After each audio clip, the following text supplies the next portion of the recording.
گزارش ہے کہ ویڈیو کو لاسٹ تک دیکھیں تاکہ بات پوری طرح سمجھ میں آئے۔ اللہ علیہ وسلم مکہ میں داخل ہوئے، 10,000 کا لشکر دیکھ کر مکہ والوں میں لڑنے کی ہمت نہیں ہوئی۔ اب جب اتنا بڑا لشکر مکہ میں داخل ہوا تو مکہ والے ڈر گئے کہ اب تو ہماری خیر نہیں، اب تو کھوپڑیوں کے مینار بنیں گے، کیونکہ ہم نے ان کے ساتھ جو کچھ کیا ہے وہ ہمیں معلوم ہے۔ ایسے ظلم کیے تھے 13 سال مکہ میں۔ حضرت سمیہ رضی اللہ تعالی عنہ کی شرمگاہ پہ برچھا مارا تھا ایک بدبخت نے۔ حضرت بلال کو گرم ریتوں پہ لٹایا گیا اور خباب بن ارت کو آگ کے انگاروں پہ لٹایا گیا۔ کتنے صحابہ کو قتل کیا گیا، کیسے کیسے مظالم، اور اس کے بعد بھی کتنا تنگ کرتے رہے ہیں، اس کے بعد بھی کتنا تنگ کرتے رہے ہیں۔ صلح حدیبیہ کی، پھر خود ہی ایگریمنٹ بھی توڑ دیا۔ اتنا ظلم، اتنا ظلم، تو پھر انہوں نے کہا کہ اب تو کھوپڑیوں کے کیا بنیں گے، مینار بنیں گے۔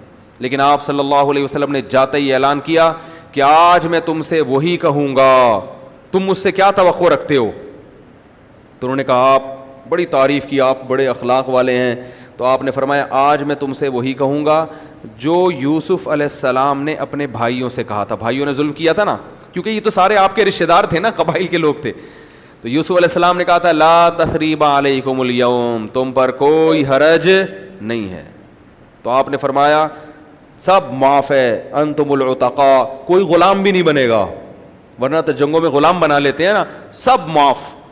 اور ابو سفیان جو سردار تھے، کیونکہ سردار آدمی تلوار کی نوک سے نہیں جھکتا، عرب میں بڑی عجیب غیرت تھی۔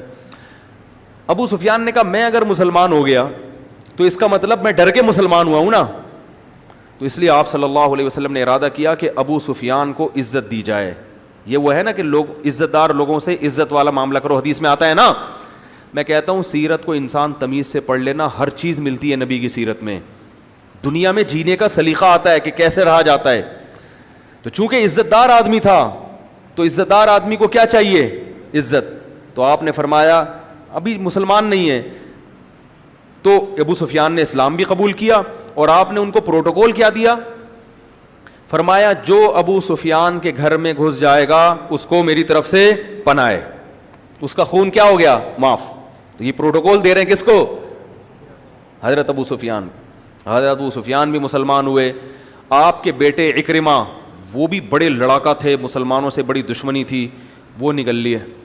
انہوں نے کہا میں اب یہاں رہنے کے قابل نہیں ہوں، کیا فائدہ ایسی ذلت کی زندگی۔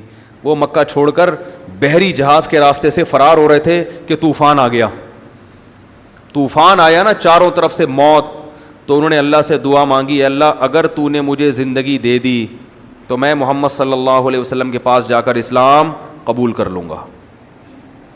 وہ طوفان تھم گیا، آپ واپس آئے، غیرت مند تھے نا سردار کے بیٹے، آ کے اسلام قبول کیا۔ اس پر اللہ نے قرآن کی آیتیں نازل کی، فَمِنْهُمْ مُقْتَصِدٌ، جب یہ سمندر میں ہوں اور طوفان گھیر لے تو یہ سب اللہ کو پکارتے ہیں، اس وقت اپنے بتوں کو بھول جاتے ہیں۔ تو حضرت اکرمہ بھی بھول گئے تھے بتوں کو، ٹھیک ہے نا، اللہ کو پکارا کہ اللہ تو ہمیں نجات دے دے تو ہم شکر گزار بنیں گے۔ اللہ فرماتے ہیں فَمِنْهُمْ مُقْتَصِدٌ، ان میں کچھ تو اپنے ایگریمنٹ پہ قائم رہتے ہیں اور اکثر لوگ ایگریمنٹ پہ قائم نہیں رہتے۔ بالکل ایسے جیسے وہ ایک آدمی نے لطیفہ سنایا کہ ایک آدمی جو ہے نا پانی میں ڈوب رہا تھا، لوگ منتیں مان لیتے ہیں نا، اللہ یہ کام ہو گیا تو یہ کریں گے، یہ کام ہو گیا تو یہ کریں گے۔ تو وہ ایک آدمی پانی میں دریا میں ڈوب رہا تھا، تو ڈوبتے ڈوبتے نا اب وہ اللہ سے دعائیں مانگ رہے، قبول نہیں ہو رہی، تو کسی نے کہا منت مان لے کہ غریبوں کو دیکھ کھلاؤں گا میں۔ تو وہ کنجوس آدمی کہاں منت مانتا ہے اتنے، اور آج کل منت بھی مانتے تو روزوں کی، نمازوں کی، صدقہ خیرات کی منتیں مارکیٹ سے شارٹ چل رہی ہیں۔ پہلے لوگ منتیں مانتے تھے صدقے کی کہ اللہ میرا مریض ٹھیک ہو گیا تو انہیں پیسے صدقہ کریں گے، اب لوگ کہتے ہیں پیسے تو بچا کے رکھو، نمازیں پڑھ لیں گے۔ تو پہلے زمانے میں منتیں پیسوں کی مانی جاتی تھی زیادہ تر۔ تو کسی نے کہا منت مان لے، ایک دیکھ غریب کو کھلاؤں گا، وہ مان نہیں رہا تھا۔ اس نے کہا جتنا بچا سکتے ہو پیسے بچاؤ، ہو سکتا ہے آخر میں طوفان تھم جائے۔ جب دیکھا کہ کوئی آپشن نہیں ہے بچنے کا تو اس نے کہا اے اللہ تو نے اگر مجھے اس دریا سے نکال لیا تو میں ایک دیکھ صدقہ کروں گا۔ ایک لہر آئی اور یہ دریا سے باہر، جیسے ہی باہر آیا کہہ رہے کیڑی دیکھ، دوسری لہر آئی واپس اندر، جیسے اندر کیا کہہ رہا بھائی میں پوچھ رہا تھا میٹھی کے کڑوی بریانی کھلانی ہے زردہ کھلانا ہے, اللہ تو بات سمجھتا بھی نہیں ہے, سمجھتا ہی نہیں ہے میں کیا کہہ رہا ہوں, کیسا ایک دم بیان. وہ ایک اور چٹکلا سنا دیتا ہوں یار, پھر بس بیان ختم. ہمارے حضرت ایک واقعہ سناتے تھے کہ ایک آدمی اللہ سے بار بار دعا مانگتا تھا, اللہ جیسے لوگ تنگ آ جاتے ہیں نا زندگی سے, اس زندگی سے تو موت ہی بہتر ہے, ہوتا ہے نا ذرا ذرا سی پریشانیوں پر, اس زندگی سے تو موت ہی بہتر ہے. بار بار دعا مانگتا تھا, اللہ موت دے دے موت دے دے, ایسے غربت مہنگائی. ایک دن ایک آدمی کو مذاق سوجا نا, تو یہ درخت کے نیچے بیٹھ کے دعا مانگ رہے, اللہ اس زندگی سے تو موت ہی بہتر ہے, موت دے دے.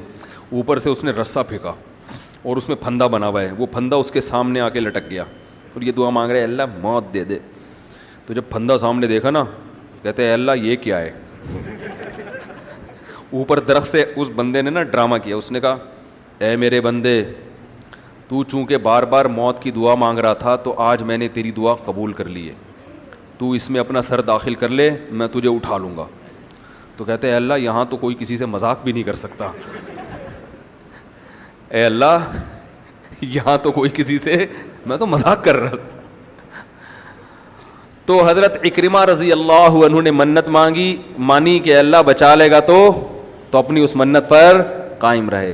تو ایسے, لیکن کچھ عرب کے سردار ایسے تھے جن کے بارے میں نبی نے حکم دیا کہ جہاں پاؤ ان کو قتل کر دو, ان کی بخشش نہیں ہے. تو یہ کیا ہے اسلام میں, وہ بھی ہے اور یہ والا پہلو بھی ہے. زمانہ ڈھل رہا ہے مغربی تہذیب میں, لیکن میرا ہر رنگ میں ڈھلنا الہ